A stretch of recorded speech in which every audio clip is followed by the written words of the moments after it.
Viendo que no te gustan Chespirito ni Cantinflas, ¿a quién consideras el mejor comediante de México, el más icónico al menos? Pues que no recuerdo comediantes en extremo originales. Mira, ahora se me fue su nombre por completo. Pero el que hacía Héctor Suárez, sí. Héctor Suárez, que hacía muchos papeles, que por cierto alguna vez hizo un comentario erróneo sobre uno de los programas en los que participó Héctor Suárez, y su hijo muy amablemente me dijo: oye, no te has equivocado, Mauricio, esto no era así, sobre un programa de Raúl Astor, que yo dije que se había fusilado en la televisión estadounidense, y el hijo de, de, de este comediante me dijo: no, compró los derechos de Laugh-In, de Rowan y Atkins, que eran dos escritores y eran los que llevaban ese programa. Dije: no, Raúl Astor compró los derechos para adaptarlo en México. Bueno, perdón, ¿no? He equivocado, pero probablemente serían los mejores comediantes. De los clásicos, para mí, mis comediantes favoritos siempre fueron Pardavé y Fernando Soler, ¿no? Tintán me parece un buen comediante, pero con las limitaciones del personaje. Cuando tú te cierras en un personaje, tienes las limitaciones del personaje. Entonces, yo creo que los grandes comediantes del cine, sobre todo, son aquellos que se han sabido salir del personaje. Estoy pensando, por ejemplo, Mr. Bean, que es Rowan Atkins. Rowan Atkins ha hecho 20,000 cosas aparte de Mr. Bean. No importa que tú solo lo conozcas por Mr. Bean. Él ha hecho stand-up, él ha hecho sketches solitarios, ha hecho Blackadder, ha hecho Not the 9 O'Clock News. En fin, tiene un rango enorme de actuación que, aunque Mr. Bean sea lo más famoso, no se centró en ser Mr. Bean en todas sus películas, como Cantinflas era Cantinflas en todas sus películas, o como Tintán pues era el Pachuco. Y el caso, por supuesto, paradigmático es Monty Python, donde nadie tiene un personaje, ¿no? Entonces, todos los miembros de la trupe hacían todo tipo de papeles todo el tiempo, y cuando la trupe, cuando terminó el programa de Monty Python Flying Circus, cada quien se dedicó a otras cosas. John Cleese hizo otra gran serie famosísima, que era Fawlty Towers, una serie que es otro icono de la comedia británica. A ver, la comedia británica, hay que reconocerlo, tiene un nivel que casi no se encuentra en ningún otro lugar del mundo. Y otros hicieron otras cosas, pero nadie, al venderte a un personaje, y te lo exigía muchísimo el cine mexicano, el cine del grupito de productores plurimillonarios, pues no tenías mucho para dónde hacerte. Entonces, precisamente por eso me gustó Pardavé, porque hacía otro tipo de cosas. Fernando Soler, porque era un hombre que actuaba en serio y en comedia también. Sergio Corona hizo algunas cosas que me parecían buenas, llegó a hacer mucho teatro, pero no hay comediantes, no sé, de los niveles a los que estamos acostumbrados ahora. No hay un Ricky Gervais, no hay un un Jimmy Carr, una de las grandes damas de la comedia británica en este momento, es que las hay por docenas, desde Joe Brandt, que es una mujer que tiene 70 y tantos años, hasta chiquillas muy jovencitas que están trabajando en la comedia. No lo tenemos. ¿Qué opina de Dave Chappelle? He visto que mucha gente le considera el mejor comediante de la historia. A mí me gusta, veo a Dave Chappelle, pero tiene un problema, ¿no? Que es fuck. Shit. O sea, no puede decir una frase sin decir fuck y shit 3 veces. Me cansa. Me gustan mucho más, y como comediante, el mejor comediante de la historia, y que decía, cuando usaba las palabras, las usaba con su justa dimensión. Era un hombre cuyo nombre acabo de olvidar completamente. George Carlin.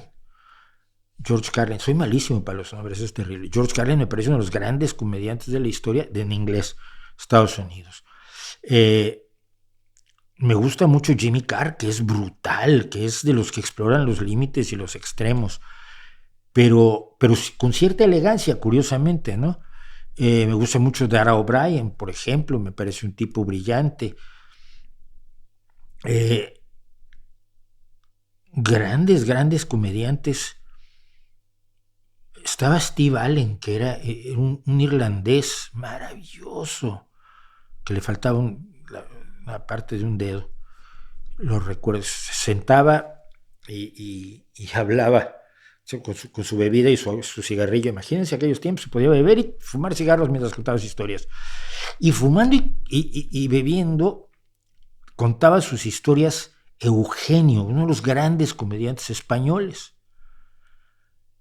Y el más grande que yo probablemente he visto en mi vida en persona fue a Miguel Gila. Gila era otro nivel. Por supuesto, Lelutier, pero Lelutier es una trupe, y los vi a Lelutier en numerosísimas ocasiones. Pero Gila era otro nivel. Y la historia, además, es curiosa, la cuento rápido.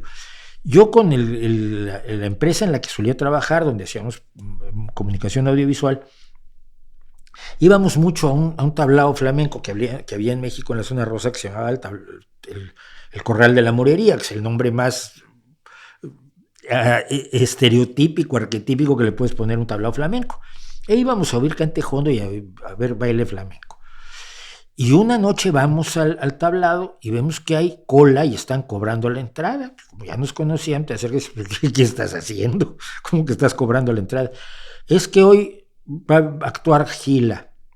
Es que vino de Argentina y va para España. Gila, el de Está el enemigo que se ponga. Sí. Nos pusimos en cola, pagamos la entrada y nos pusieron en la mesa que siempre nos ponían junto al tablado. De modo que tenía yo a 2 metros de distancia a don Miguel Gila haciendo sus rutinas de la historia de cuando él nació y tuvo que nacer solo porque su mamá había ido a hacer unas cosas. Su mamá se enojó y le dijo: no me vuelvas a nacer solo. Este tipo de barbaridad, este tipo de cosas raras que hacía Gila, que eran absolutamente maravillosas. Ese es memorable, es un comediante memorable, absolutamente. Porque me preguntan por mexicanos, me preguntan por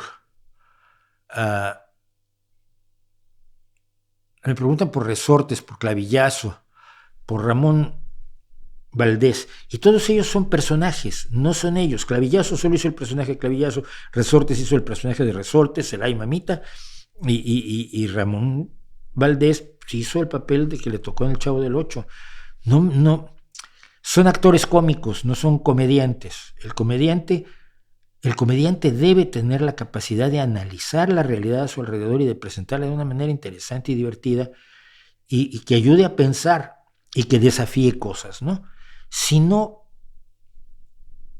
los chistes tienen que tener ese contenido, tienen que ser rompedores. Y en ese sentido, insisto yo, la comedia británica rompe porque siempre está empujando los límites a ver hasta dónde se puede llegar. George Carlin lo hizo en Estados Unidos, de hecho fue detenido y fue llevado a juicio por las 7 palabras que no se podían decir, que eran cunt, fuck, piece, shit, y no me acuerdo con las otras 3, y que las decía y entonces fue encausado. Se tiraba de la risa después cuando se permite. Imagínense, cuando se permitía en Estados Unidos, pues, el uso de todas las palabras en la televisión. Imagínense, yo en México no se podían decir malas palabras en los medios de comunicación. Cuando yo empecé a trabajar en la radio, te lo recordaban muchísimo. No se te vaya a salir una mala palabra porque, qué escándalo, y ahora son de lo más común en la televisión mexicana.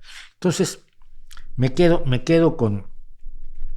Y podría mencionar a muchísimos cuyos nombres no recuerdo, pero hay una enorme cantidad de buenísimos comediantes en el Reino Unido. Y un día traigo una lista, la tengo que hacer para acordarme.